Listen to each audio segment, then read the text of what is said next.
earn and save money. Dapat kanta ka ng money, money, money. Dahil talagang mahalaga ang pera. Kung hindi pera, o dagdag sa pera, dapat meron ka insurance. Meron kang pension pagtanda mo.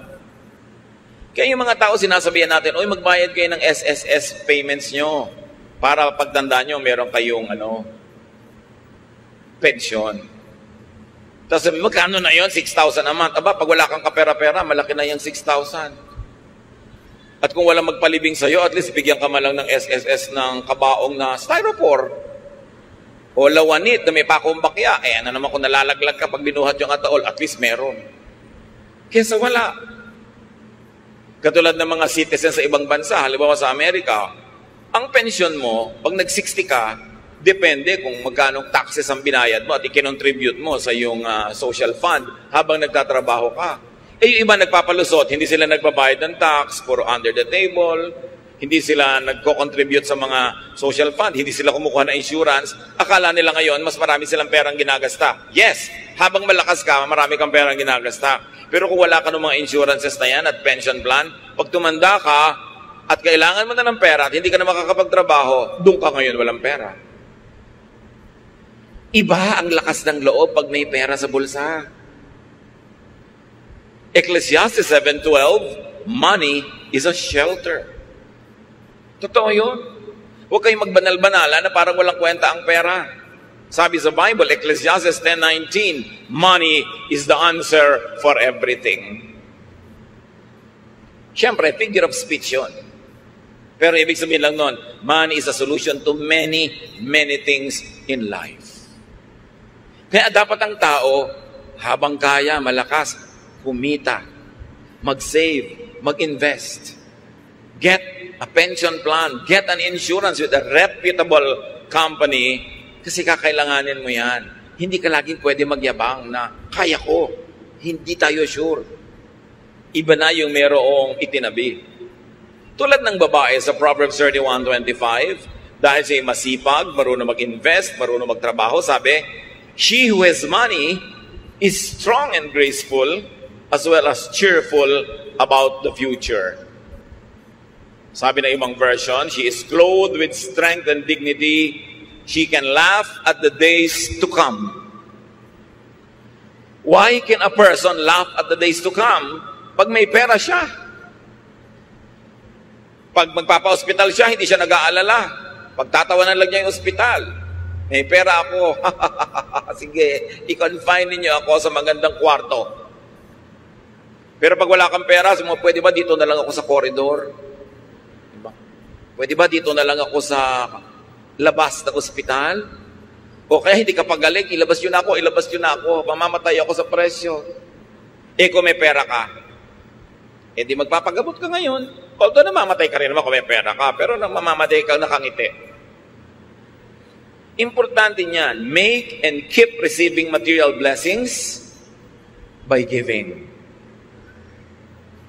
Isang sikreto na hindi naman dapat sikreto kasi sinasabi naman sa Biblia ito, para makatiyak ka na lagi kang tatanggap sa Panginoon, dapat palabigay ka sa gawain ng Panginoon at sa mga taong nangangailangan. Proverbs 3:9, honor the Lord by giving Him your money. Malinaw na malinaw. At sa Malakay 3:10-11, walang kamatayang katuruan. I am the Lord all-powerful, and I challenge you to put me to the test. Bring the entire 10% into the storehouse so that there will be food in my house.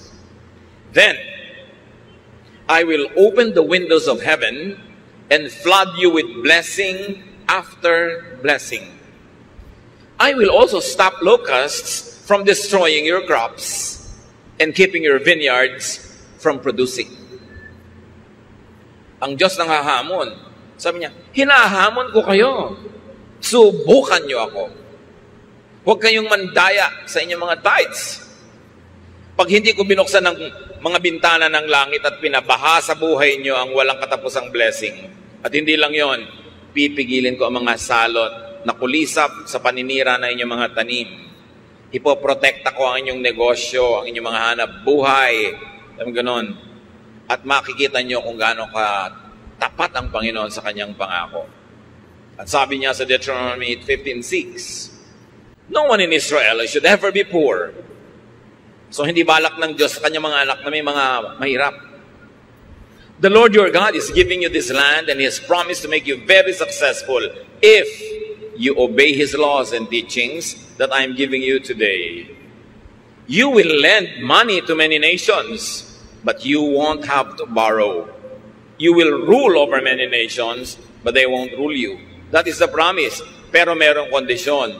Kung susunod ka sa kanyang mga utos, hindi nyo mararanasang mangutang, kayo ang magpapautang. Hindi nyo mararanasang mangamuhan, kayo ang magiging amo. Pero may kondisyon. Maging tapat tayo sa Panginoon, maging generous. Alam niya kung paano magsukli sa ating buhay. Isang yan na hindi natin naaalala na madalas, na isang napakalaking insurance, savings account, yung ikaw ay giver.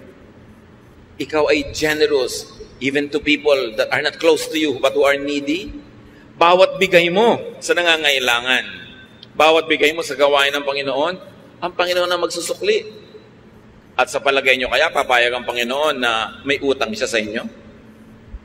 Oras na ikaw ay nagbigay, lalo kanyang bibigyan. Kasi hindi naman pwedeng mas marami ka pa ibinigay sa kanya, siya ang Diyos. Maraming tao na ang nakadiskubre nito. Merong hindi pa rin madiskubre kasi ayaw subukan. Pero yan talaga ang secret of a very abundant life, to be generous. How else